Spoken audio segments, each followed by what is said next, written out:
Hello. All right. Hi. How you doing? My name is Jeremy Andrasik. I'm a service manager on the Azure infrastructure team. I help support the Azure CDN.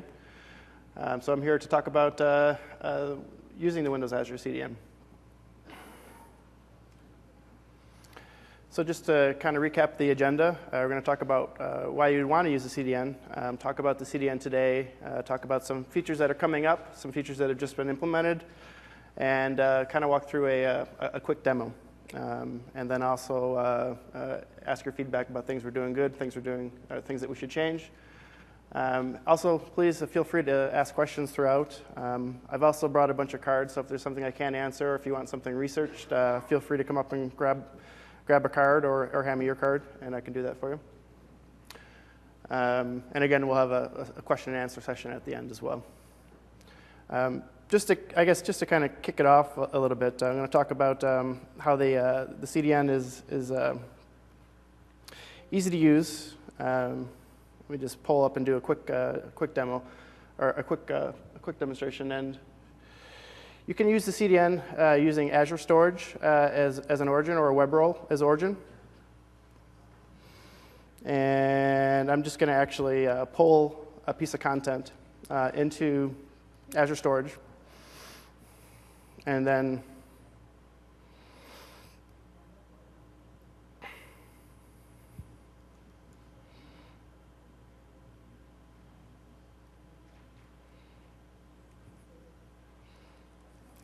so I just dumped it into storage right now, and then I'm going to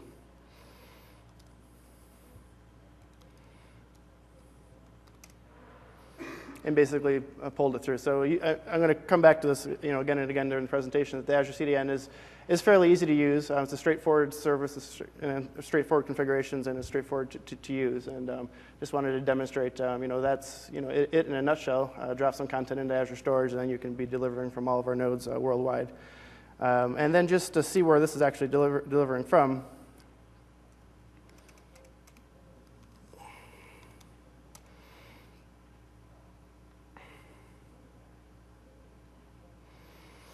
So this will most likely come from one of our nodes in, this is in the San Jose area.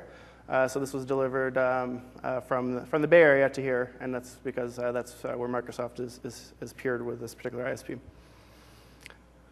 So just to start it off, and we'll go back into the presentation now. All right. So why use a CDN? I would say that most sites should be using a CDN when they would receive benefit from that. And the reasons why: the CDN is low cost. There's no additional uptake in terms of the egress charges that you'd actually be paying if you're just delivering something out of storage. So it's low complexity, as the last quick demo was meant to show. You can dump something into Azure Storage, and then you're delivering just a few seconds later from the CDN.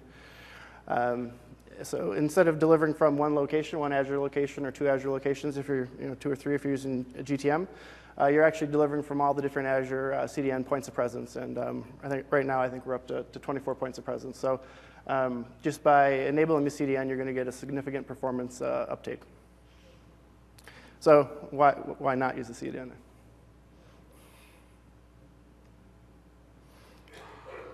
All right, so we'll talk a little bit about the Windows Azure CDN right now.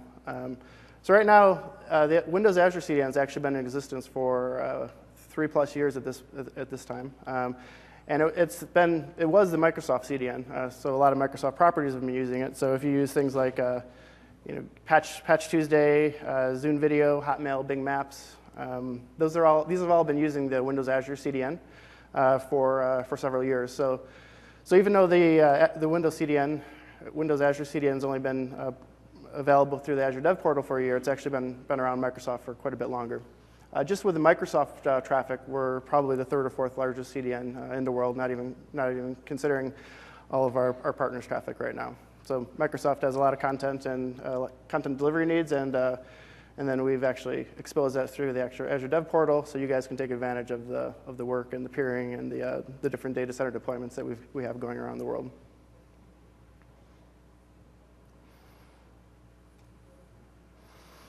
All right, so the Azure CDN is a core component of Azure.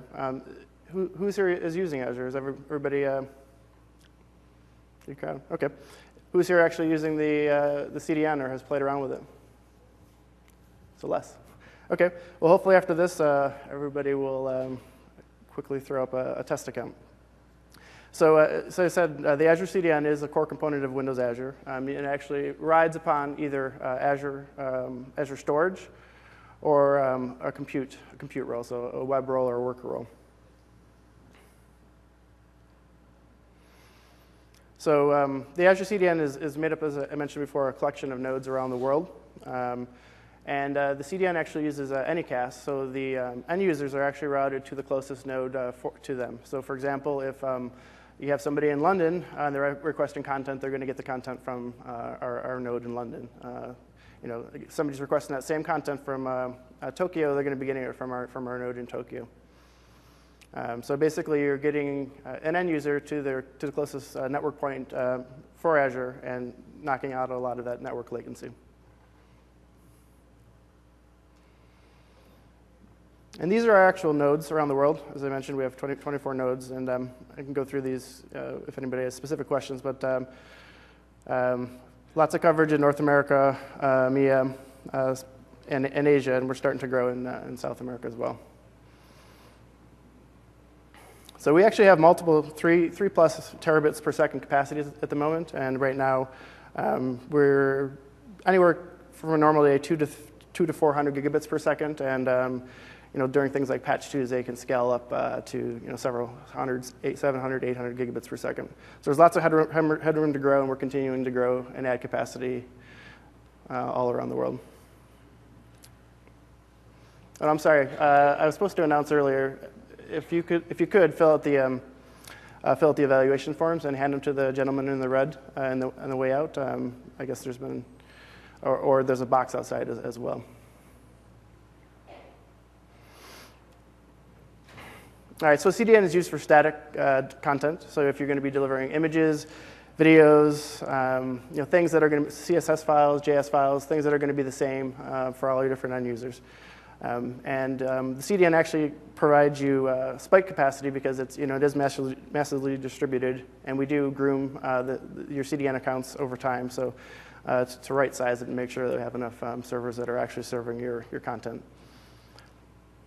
So everything is so similar to everything else in Windows Azure. The CDN is pay as you go, so there's no long-term contracts or anything like that you have to actually sign.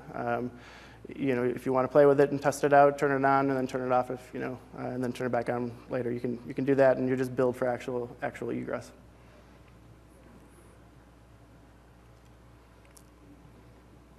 So as I kind of alluded to on the last slide, the CDN allows you to handle burst traffic. As it is, you're not going to be delivering from one location. You're going to be delivering from all of our different locations around the world. We have a lot of capacity. So if you have a breaking news story, the CDN actually will help you shield you from having to spin up a lot of extra VMs for something like that. So if you have a lot of static content, you want to offload as much as possible into the CDN and take advantage of the CDN scale. And again, as you are delivering from all of the locations around the world as opposed to a few of the Azure data centers, your performance for anything that's actually cached will increase significantly.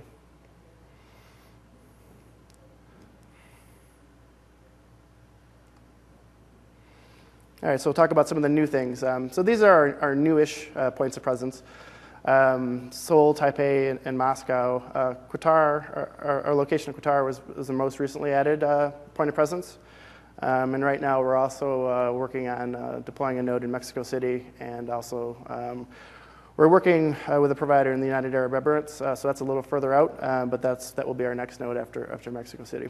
Mexico City should be coming up probably around the July timeframe, give or take. Sometimes some of the data center deployments take a little longer than anticipated, but should be about July. And I have the full list of nodes below, and it's the same as the graphic that I had previously showed.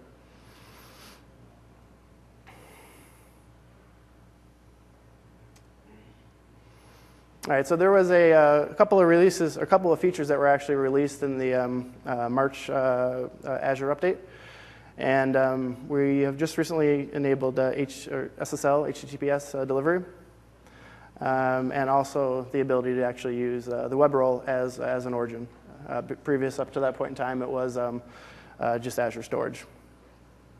So the actual HTTPS is you can actually just, it's just a button to click, so there's no additional configuration work that you have to worry about, key management or anything like that.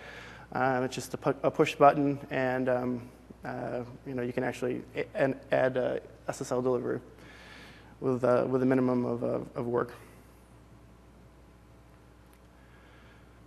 So I guess I'll pause there for a second. Are there any questions, anything unclear, or anything you want me to clarify?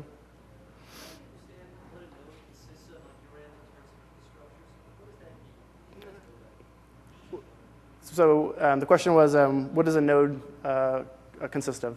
So basically, the CDN is just a collection of servers that we actually have deployed in a data center. So we have two different classes of servers.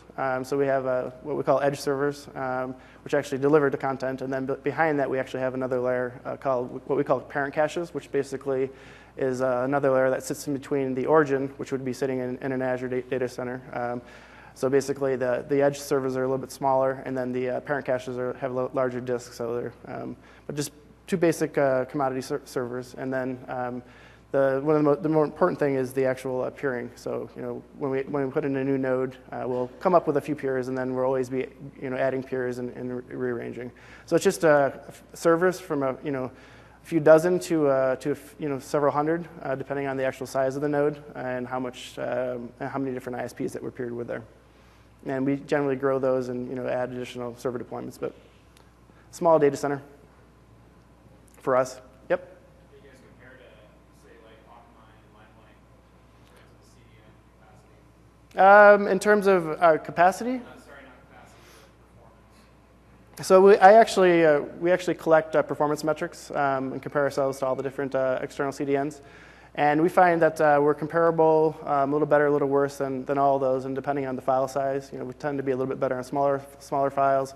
I would say that again, recommend that you see for yourself in Gomez or Keynote. But we tend to do pretty well against all the different CDNs, but comparable and in their neighborhood.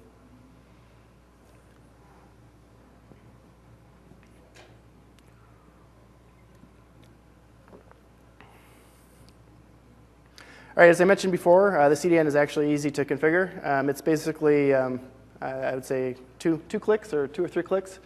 Actually, on the new CDN tab, you would actually just hit the new endpoint button, and then basically you'll get an option to basically determine what your origin is going to be. And in the content provider there, it's actually going to, and the source URL below is actually going to pull up your all your different storage accounts. So if you have 4 or 5 storage accounts, all those will be available in the dropdown. If you have any hosted services that you want to actually use as a CDN, they'll also show up there in that dropdown. So you click once to enable, select what you want your origin to be. And then there's a couple different options that you can actually select. As I mentioned, the storage account, the content provider is your storage account or your web role. You can click to enable SSL, and you can also include query string arguments in the cache key or not. You can basically include everything past the question mark in the cache key or ignore everything afterwards. And why that's important is basically you want to determine if the actual query string argument actually determines what object it is. So if you're tracking things like your generation or version of your object, you want to include that. If you're not specifically doing that, if the query string argument doesn't specifically identify an object, we generally recommend that you don't include query string arguments. Because if you're not using it, you can end up having the same object in cache multiple times, the same actual object but with different names. So you're going to end up lowering your cache hit ratio. So unless you technically need it, we wouldn't recommend that you turn it on, but it is there. Yep.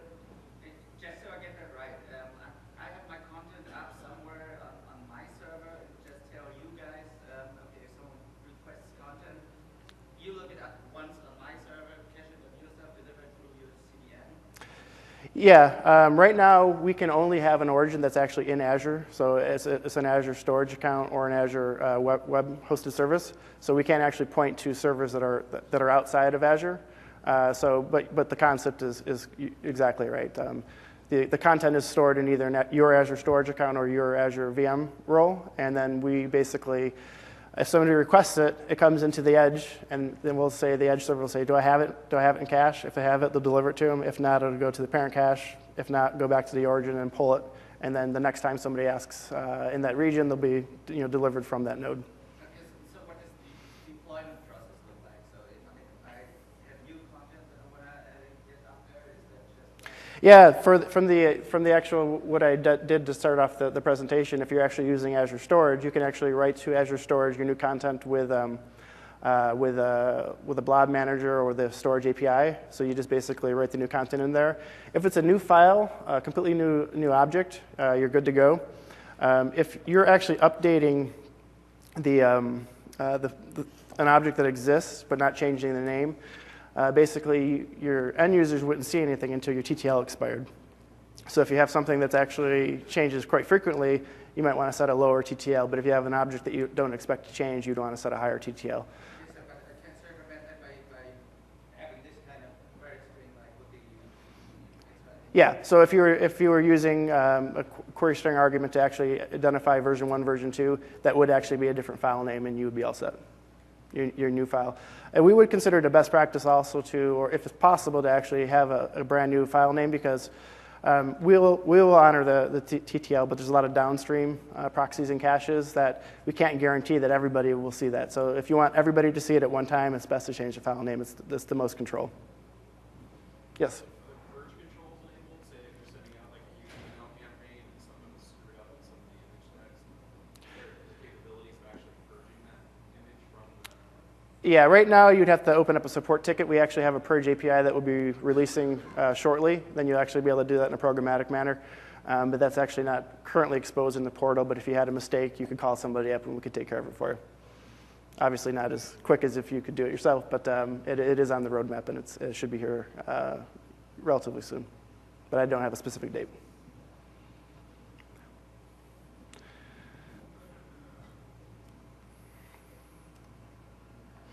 Another thing you can actually do is actually, when you actually say enable CDN, you get an actual Azure CDN host name for delivery. It basically follows the format AZ and then a bunch of numbers, .vomsecnd.net. You can actually utilize that for HTTP delivery. And then you can also basically add a branded domain name for delivery. So you'd hit add a new domain, and then you'll be asked to verify that you actually own that domain. So it'll ask you to actually add a record inside of a DNS record, and once you actually verify that you can do that and that you actually own the domain, you're actually the CDN would then accept the new host header that you specify. So it's great if you want to better brand your URLs. And this is right now is only available for HTTP. We don't actually have the infrastructure in place to take your guys' private certs. So for SSL, you can actually, one of the reasons SSL is quick to configure is because you actually have to use our host name. So we don't actually have the capability to take in one of your guys' keys right now. So you'd have to use our key for SSL. So the custom domains is only for HTTP. Is that on the roadmap? It's being discussed. I mean, it's definitely something that's doable, but to actually add the infrastructure, secure way to transport the keys, something that's auditable, if something goes wrong and we have to yank a cert. It's a lot to do more on the operational side, so it's something that's discussed, but I don't have a committed date or know for sure that we will do it.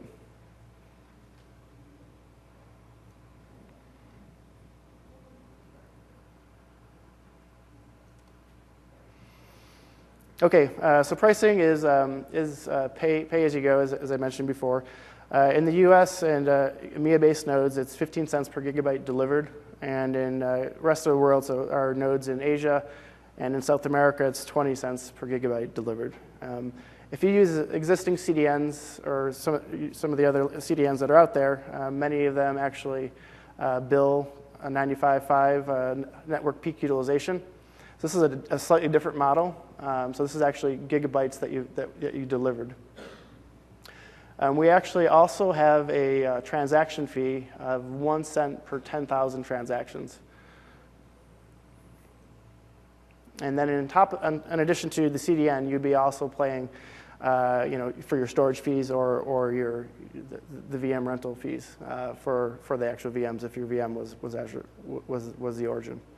Transaction means an HTTP request or a file upload, or what is Yeah, a request, an HTTP request.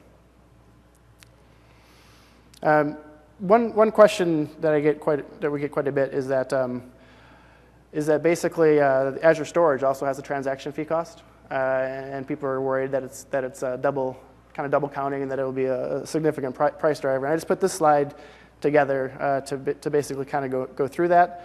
And in general, that transaction fee is not really a significant price driver for us. It's one of the reasons that we added it there is just to make sure that people, we're caching certain things. We're caching everything instead of like having stuff that's private and everything going back to origin. But in general, the transaction fee is a very small component of your actual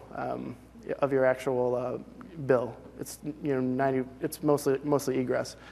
So this solution here is actually delivering from the CDN or delivering via storage. And again, the egress costs are the same between the CDN and storage. So there's no difference. There's no price uptake. And if you're delivering out of storage, you're delivering from one location. And again, if you're delivering from CDN, you're actually delivering from all those different locations that we had on a few slides back. So in this right here, with 500 requests delivering 5,000 gigabytes of traffic, the difference between delivering from the CDN and storage is 5 cents. You can actually adjust this up depending on what the cache hit ratio is, the number of transactions, but just as a general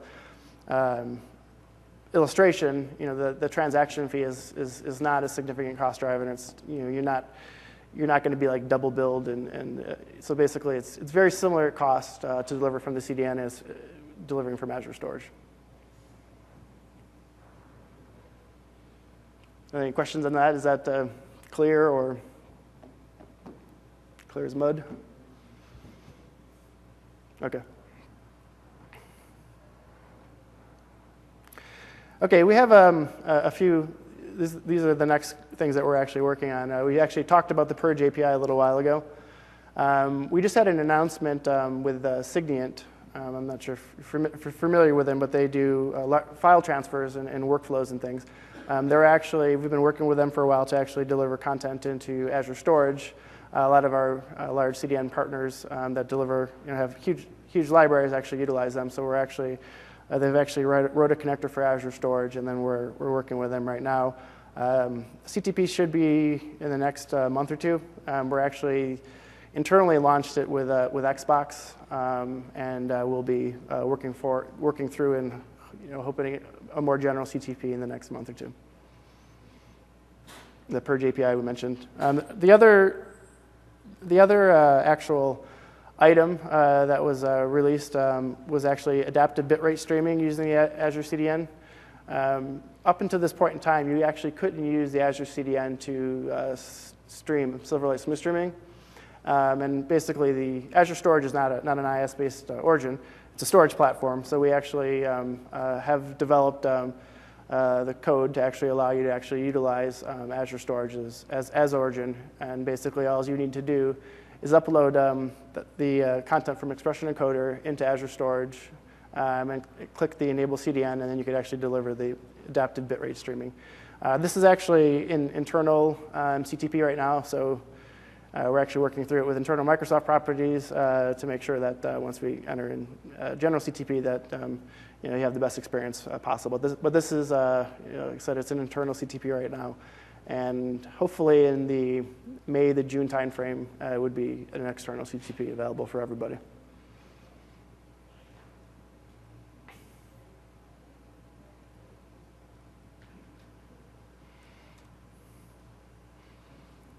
Okay, and this is what I just mentioned. But I actually do have something running right now. I can show you. So this is actually running up in, this is an adaptive bitrate stream that's actually up in Azure Storage right now and coming through the CDN.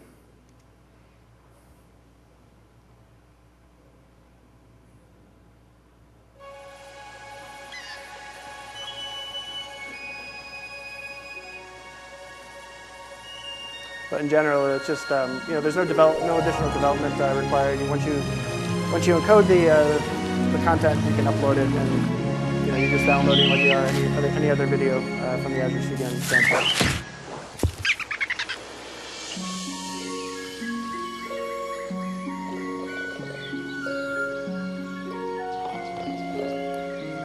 Well, it's a video. I won't subject you to the rest of it. But in general, that's all I actually have in terms of the presentation. I can actually go through and walk through and provision an account and kind of go through that process, what we actually showed in the actual slide deck. But I'll pause again for any questions if there's anything that I didn't cover or you have questions about. Yep. So if you want to point your CDN at your web role, Yep. so if I like right now use Azure for a lot of CDN, Yep. people will go and actively go and fill out this cache by specifying my site. Does Azure CDN do that, or is it an on-demand fill? It is an on-demand fill. It's a poll base. So basically, I'm sorry. Did you ask if it's for or expirations or invalidations? No, nothing about that. Just how does it fill up the cache? Oh yeah. So it is poll based. So if somebody doesn't request content in a particular region, it may never go into that node. So basically, it is 100% poll based. We don't have any replication or anything like that that pushes content out. But basically, like we haven't seen an example of this yet. Pointed at a web role, but you can replace all the requests for that web role are going to come through the CDN. No, not everything. You're still going to get a new host name, so you can actually have certain things that are being delivered off of your web role's DNS name, and then you could just be changing some of the URLs and delivering certain content. Basically, right now, version 1 is anything in a folder called CDN, and that will actually be loosened up in the future. But you'll still have some things that will actually be dynamic, and then you would actually have some things that would be static, and you have the separate DNS names for that.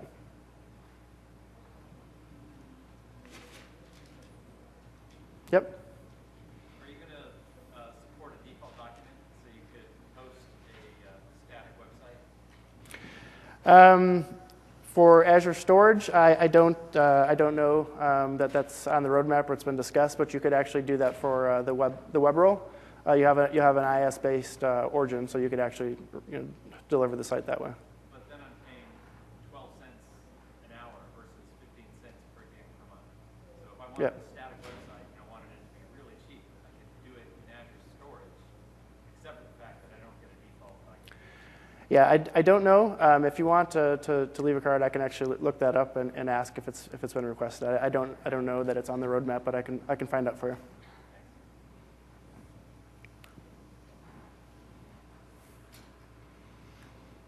Okay, I'll just kind of go through the process to actually configure CDN account here.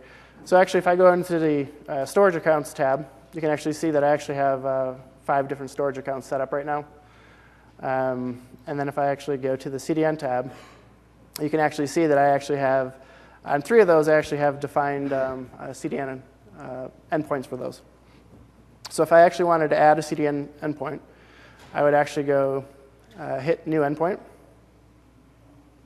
and then determine here which ones I actually want to add, or which ones I actually want to be what I want to be the origin.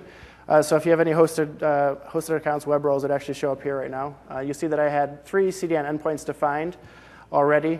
So I only have 2 storage accounts that don't have a CDN endpoint defined, and only those are showing up in your drop-down list. So if I added one for Jeremy Test, I hear the options that I had mentioned before, the enable CDN. This is actually just to turn it on. If I want to enable SSL, I'd click that, and then if I want to include query strings in there, that's the checkbox for that. And that's it.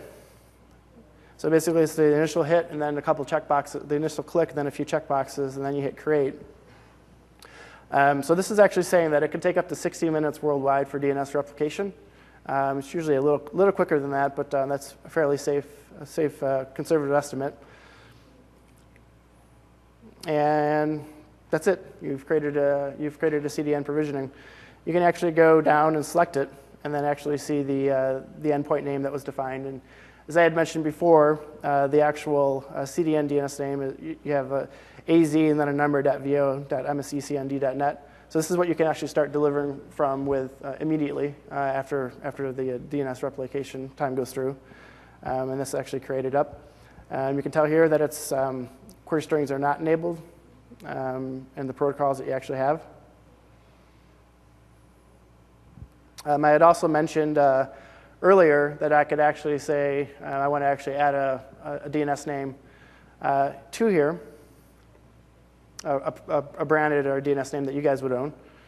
And all you do is hit add new domain and then actually type the domain name.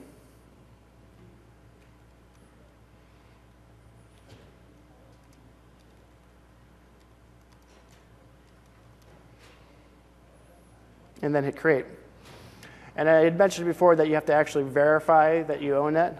I don't quite understand this step because if you're actually CNAMing it to the CDN, you would have to own it. But basically, this is saying that you have to make this DNS entry to prove that you actually own that domain. And then once you actually do that,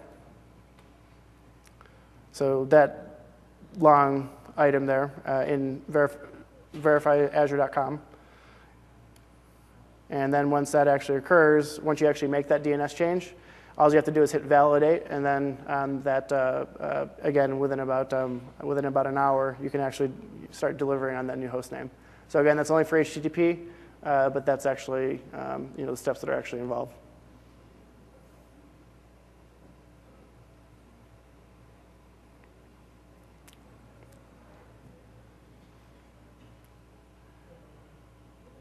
So are there any? Yes.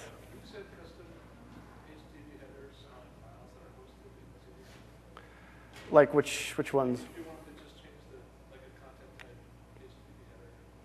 Yeah, we basically respect the HTTP headers.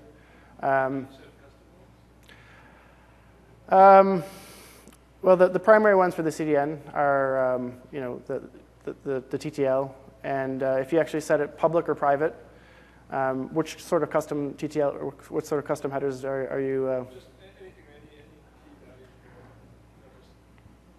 If you wanted to have some X dash something hosted domain and then its value, which then could be written by. Yeah, we'll respect it and pass it along. You have to test it out and see if it gets you exactly what you need. But yeah, we will pass that along, and we respect all the all the HTTP headers. Yes. How do you handle the vary by star?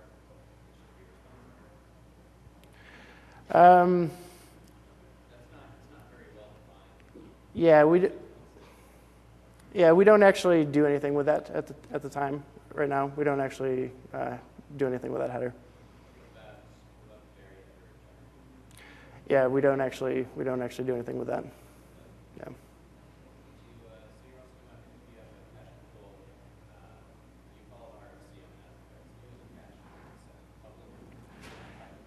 It has to be set public. If you set it private, it would go back to origin every time. So you could still deliver it from the CDN, but you actually would be penalizing yourself with performance because everything would have to go back, and you'd actually, wouldn't get any benefit of it. But you could actually deliver something that was marked private.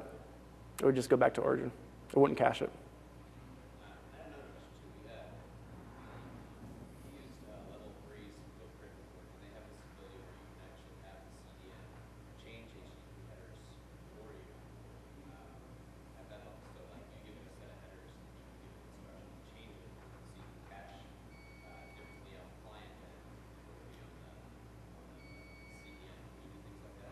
Not at the time right now. We actually have internally for Microsoft properties, we actually have additional capabilities, and then we're actually working to expose more of those over time through the Azure Dev Portal. When we basically brought the CDN up, everything was kind of done by hand, and we've basically decided that we only will expose things when it's completely automated through the portal. So that's kind of where the source of our roadmap's coming from. And right now, we don't have anything like that that's actually exposed. If it's a hard requirement, I can actually take it back and find out if we have any plans for it, if you want. But at the moment, we don't.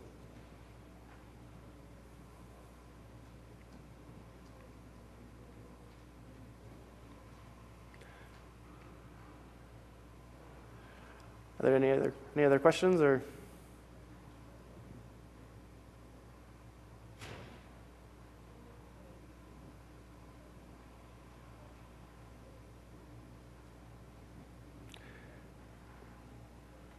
that's all I have in terms of the presentation.